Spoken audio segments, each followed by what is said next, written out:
Welcome to the Homeless Conservative. I am doing a slightly different episode this week since it's Thanksgiving. I don't want to keep you long, but I wanted to just take a moment, talk a little bit about gratitude.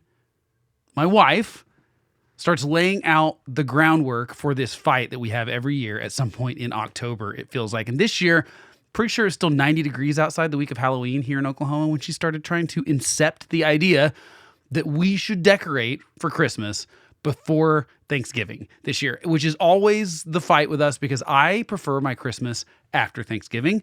She sometimes likes to sneak it in a little bit before, and so we have this fight all the time. So I'm like a day after Thanksgiving, we can do it. Don't really like it beforehand. But, there's always a good reason that she lays out for me. And this year it's because we are traveling to Indiana to visit her side of the family, and we will be gone on Thanksgiving and the day after Thanksgiving when we would normally decorate.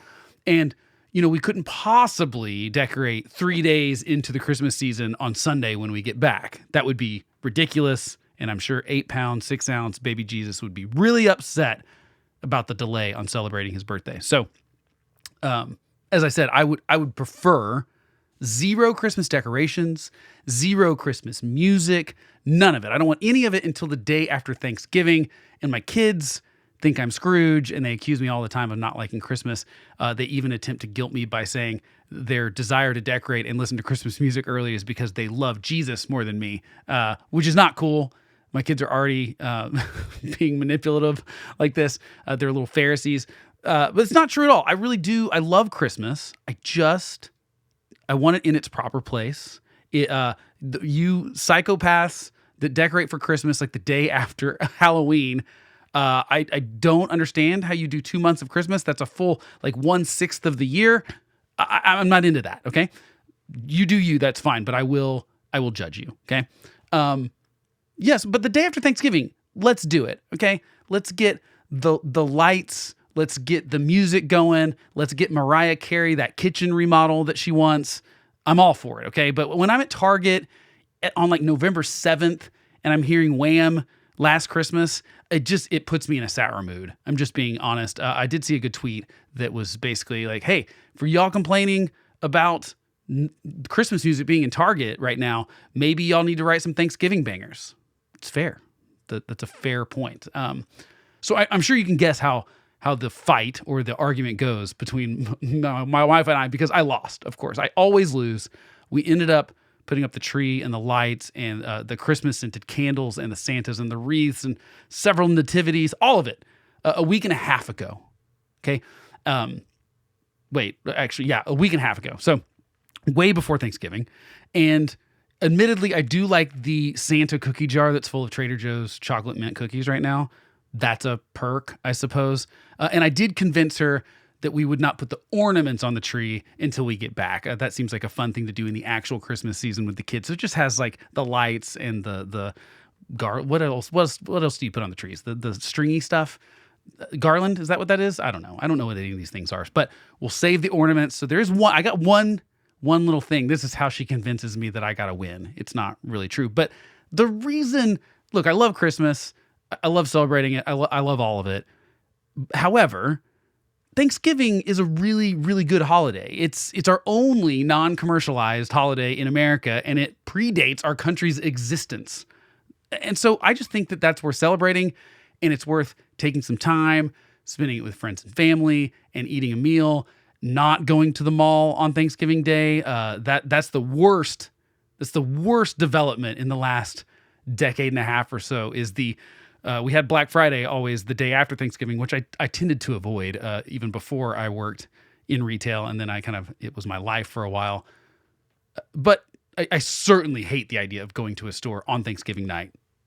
Blah, can't do it. But I love the idea of a whole day we set aside, just hang out with family and eat food all day. And I love the leftovers and I love it all. And most importantly, I think it's nice to have a day where we just set aside and we say, let's be thankful for stuff. And I hope that's what we do on this. And I don't think it's enough to have one day, though, because gratitude is really good for you, actually. It's not that should be the reason you're grateful for stuff, but there's an example of Berkeley University did a study of 300 adults. This was a few years ago.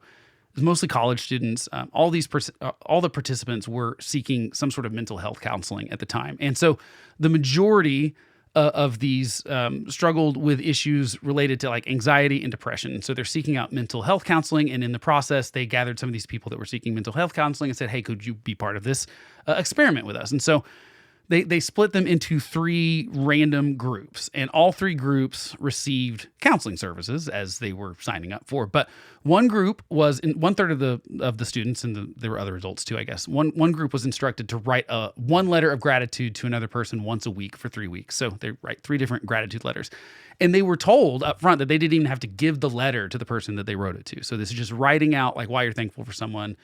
Being grateful to someone. So the second group was asked to write their deep thoughts and feelings about negative experiences. So this was sort of related to why are they anxious, why are they depressed, but specifically about the negative stuff. So the third group was just sort of the control, and they just only did the mental health counseling. The results of the experiment were that the group that wrote the gratitude letters reported significantly better mental health 12 weeks later. And remember, it did not matter at all if they gave the letters to the people that they wrote them to. They also did fMRI scans of the subjects' brains under different circumstances, and they continued to see differences in that median. I can't remember what the scientific word is for the part of the brain that was lighting up. And so they were seeing long-term results from just that first 3 weeks. Remember, in the experiment, it was only 3 weeks. They had to write 1 letter a week. And then they were doing these MRIs like 12 weeks later, and they were still seeing differences in the brains of people that did those gratitude letters versus the people that did the negative letters or did nothing at all. So, and this is not just one study. There were similar studies at Penn and the University of Miami that had similar results. And I don't want to boil down gratitude and thankfulness down to some sort of life hack to make you happier, though. Like, that's not the goal of this. I'm just saying there is science in that being grateful and gratitude helps you be happier. And it makes sense, I think. And so my point in this episode is just to say that we have a lot to be thankful for in this country specifically. Not just talking about me or my family, although I certainly do have a whole lot to be grateful for. And I certainly try to remember that and think of that on a daily basis and even throughout a daily basis. But I do mean like you two. And I thought we might talk about some of the things that we as Americans should be really grateful for. So, especially following a presidential campaign during which we were told how crappy and racist and sexist our country is, or how, certain people are poisoning the blood of our country, and this will be the last election ever.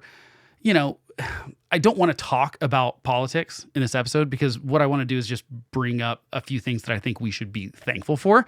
So I'm going to try to avoid the politics part of stuff and just talk about some stuff. So, I obviously do not know you personally, probably, or maybe I know some of you personally, but it's a podcast. But every individual listening to this or watching this is going to have different life experiences, and some are going to be worse than others. And I understand that, but chances are you are listening to this on a small computer that fits in your pocket and has something like 100 times or like it's like 100,000 times more processing power than the NASA computers that got us to the moon. And actually, this is the craziest thing I found this week in researching this episode. The charger for your phone probably has more computing power than the NASA computers that sent us to the moon. So yes, really, that the link will be in the show notes for that.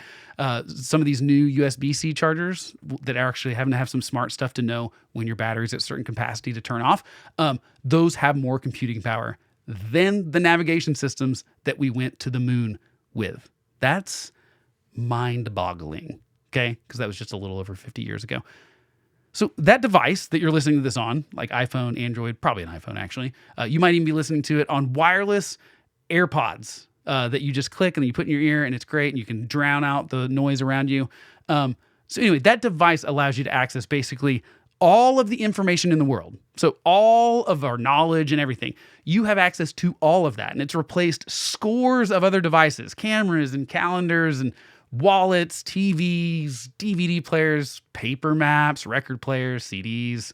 These are things that if you're younger than me, you didn't have either one of those anywhere. But gaming, clocks, watches, calculators, flashlights, and 91% of Americans own a smartphone. That's poor people. Every homeless person I see has a smartphone. To me, that's worthy of gratitude.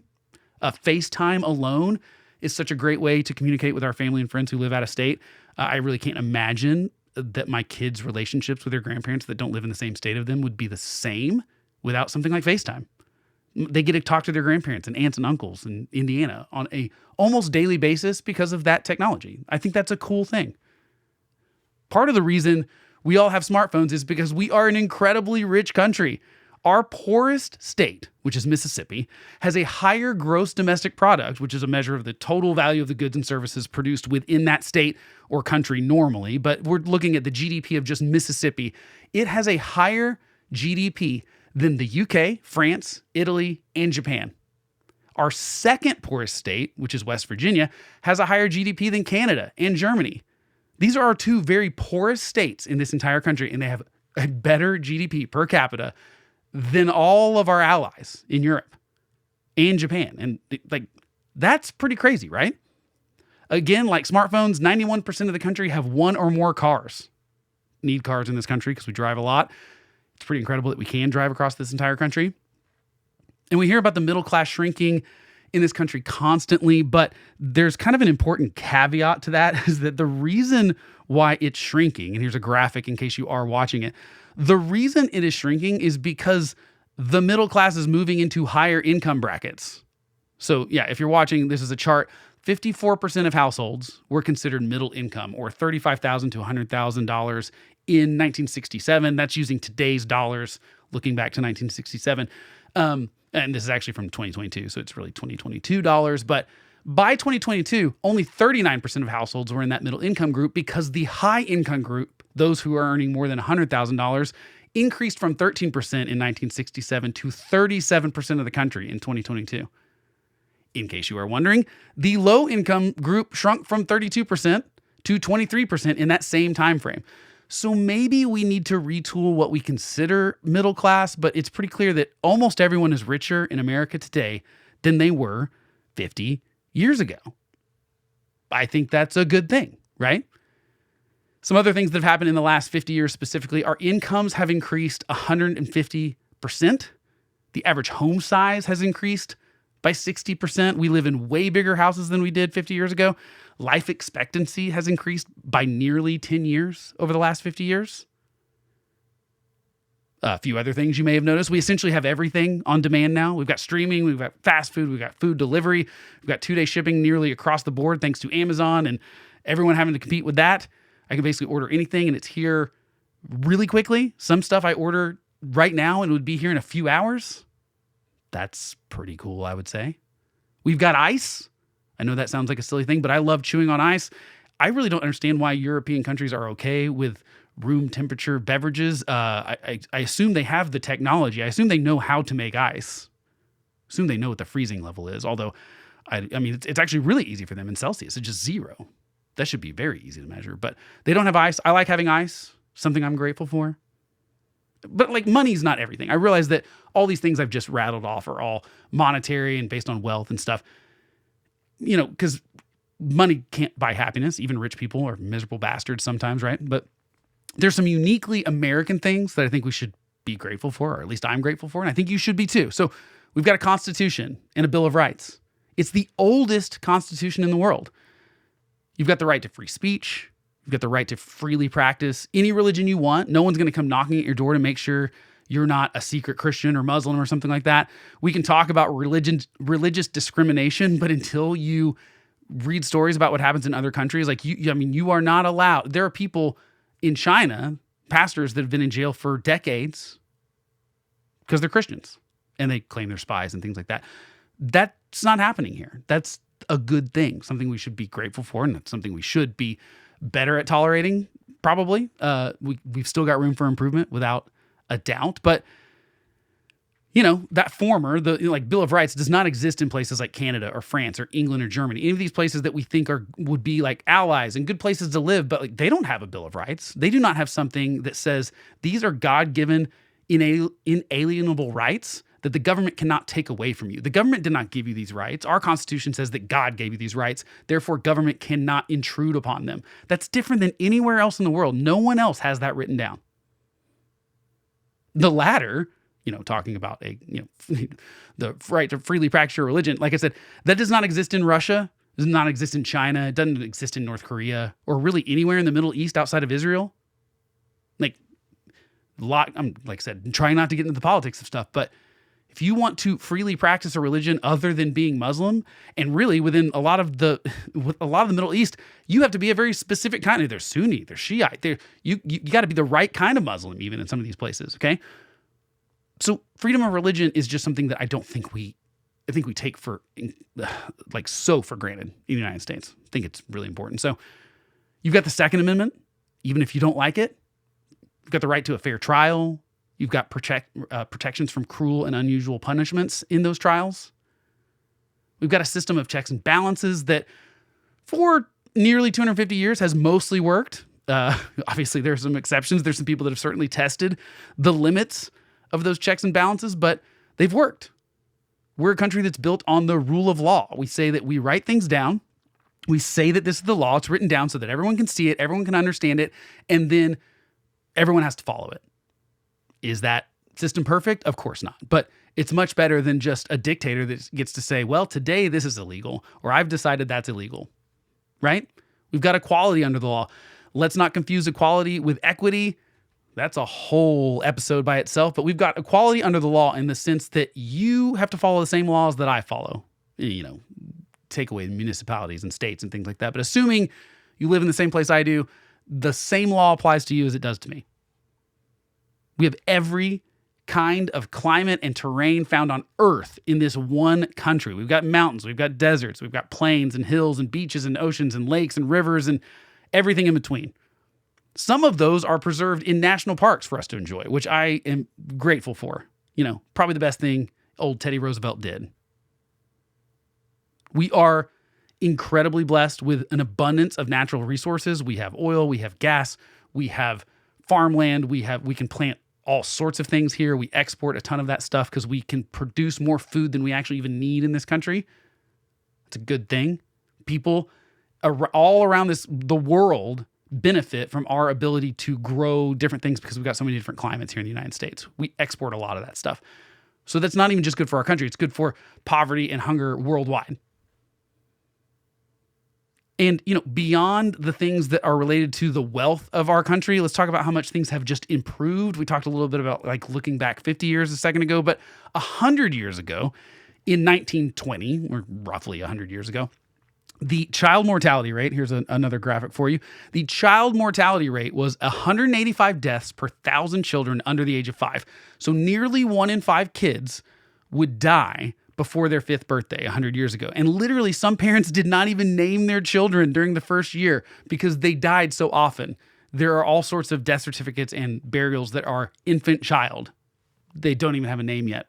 Obviously, you go back, this chart goes all the way back to 1800 where it was 460 per 1,000. So almost half of the kids died 200 years ago. But even if you go back 100 years, 185 deaths per 1,000, that's a lot. That's 1 in 5. Okay, that number is now 7 per 1,000. That's a 96% reduction in the deaths of children under the age of 5. That is the power of technology and medicine and vaccines and insurance and doctors and education. And of course, wealth obviously has a lot to do with that. I'm not pretending it doesn't. And if you zoom out worldwide, which is also worth doing, worldwide, there's some pretty crazy stats here. So if you look at extreme poverty, so this is looking back over 200 years. So going back 200 years, it is absolutely insane the differences all across the world. So this is worldwide. Extreme poverty flips from 200 years ago being 94% are living in extreme poverty 200 years ago. Now it's 10% of the world. And that has been a really precipitous drop over the last specifically 100 years and stuff. A lot, that's capitalism that's done that, honestly. So yeah, 94% were living in poverty, which we measure poverty as I think $1.90 a day in modern money, and of course they go back and they spread that across different countries and stuff. It's a little complicated to do, but it's 94 to 10.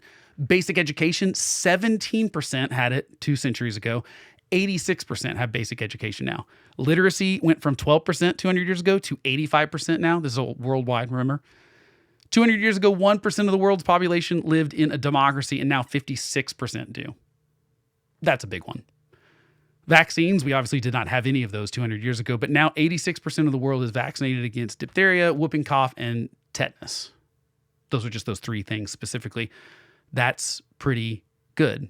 And going back to that child mortality stat that we talked about in the US, 200 years ago, 43% of kids died before they turned 5, and now that's 4% worldwide. Those are all amazing improvements, I think. And I think you would probably agree, right? My point is that if you could choose any time to live, I hate to say you would be a fool not to choose right now, but you'd probably want to choose right now, even over 20 years ago. And if you could also choose a place and a time, where would you have more to be grateful for than here in America, in my opinion? And this is not some sort of cheesy America, we're number one, cheerleading. I'm like fully aware of our problems. I talk about them every week on this show or every day in short content, okay? I'm fully aware of the problems. I know there's lots of improvement to make. But I'm a little nervous about our experimentation with like populist desires for autocratic strongmen and illiberalism that's going on right now. And you would know that, obviously, if you've listened to any of my content. But that's all the more reason that I want to defend classical liberalism and conservative ideas and values, because I think if we lose them here, there isn't some other place that has them. To me, this is the last place that has it. If we lose classical liberalism and conservatism or democracy, if we lose it here, it's gone everywhere. Okay. And it's a time where we need to be thinking about that stuff. Autocracy and dictatorships are growing. They are the ones, that's Russia and that's North Korea and China, and they're kind of on the move. And in some cases, previously democratic places are sort of going, yeah, we want a little bit of that strongman stuff. We're doing it a little bit here right now. We're kind of in a populist phase of sorts, okay? And like I said, I didn't want this to get too political. I'm not trying to make it. I'm just saying, I think that's why we need to be grateful for it and we need to preserve it. This is just a really long way of saying, and hopefully it's not really that long. It's actually going to be like the shortest episode ever. But I hope you take some time with your family or your friends or your neighbors, whoever you're with this week, and just think about these things you're grateful for. And I hope you can do it outside of just this one holiday that we have. And that's really the only reason I'm trying to delay Christmas. It's not because I don't love Christmas. I do. I love it. But I just think it's worth pausing. And if we skip right over Thanksgiving, I feel like we don't even give the day to think about it. And then sometimes maybe we don't think about it the rest of the year and we just think about what's bad, or we think about how we're envious of someone that has more than us, or how it's unfair or whatever. I mean, I just think that it's really easy to get bogged down in the negative stuff that goes in our lives and that goes on in the country and not take any time to go, look how much we've improved on all of these metrics. Look how much wealthier we are. Look how much healthier we are. Look how much, kids are not dying under the age of 5. We can name our kids confidently, knowing that they're probably not going to die under the age of 5 from some random disease that we couldn't avoid. I think we have a severe gratitude deficiency, and I think we'd be better off with more of it. I think not just going back to that study and saying as individuals we'd be happier, but can you imagine if everyone exercised gratitude a little bit more? And I think that it would make us better neighbors. I think it'd make us better friends. I think it'd make us better voters and citizens. I think it'd make us better across the board. I think we'd just be better off with more of it. I'm going to risk the copyright strike on this and leave you with what I'm pretty sure is the only Thanksgiving song. Mentioned we need more Thanksgiving bangers. As far as I'm aware, the only person that has written a Thanksgiving song is fellow Okie Ben Rector. So Ben, please don't sue me for the royalties on this. I promise this podcast is really not that big. So I'm going to leave you. Enjoy your time with family. Here is Ben Rector's Thanksgiving song. Happy Thanksgiving, y'all.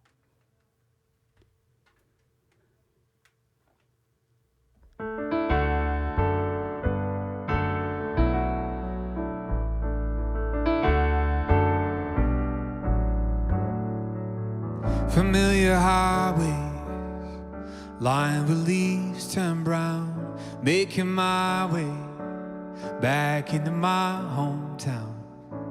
Funny how this all looks different, but it feels the same. Like how life never stops changing, but some things never change. So fill your plate and fill your drink, fill this house with family, the kind of love 1,000 miles can't wash away. 'Cause the older that I get, I see the short and bittersweet. Thank God that it's Thanksgiving Day. Yeah.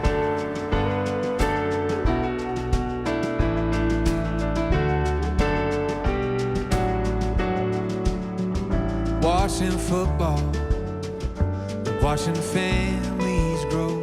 The old kids' table all have kids of their own. Starting to see my grandfather in my nephew's eyes. Mom still can't talk about him and I'd almost cry. So fill your plate and fill your drink and fill this house with family, the kind of love 1,000 miles can't wash away.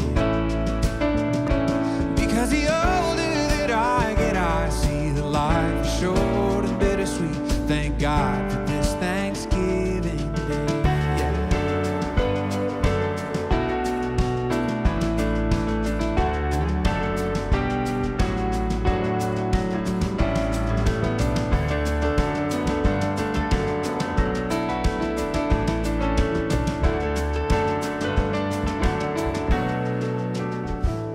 So fill your plate and fill your drink. Put your dishes in the kitchen sink and let the leftover year just wash away. 'Cause we made it through, I do believe, the longest year in history. Thank God that it's Thanksgiving Day.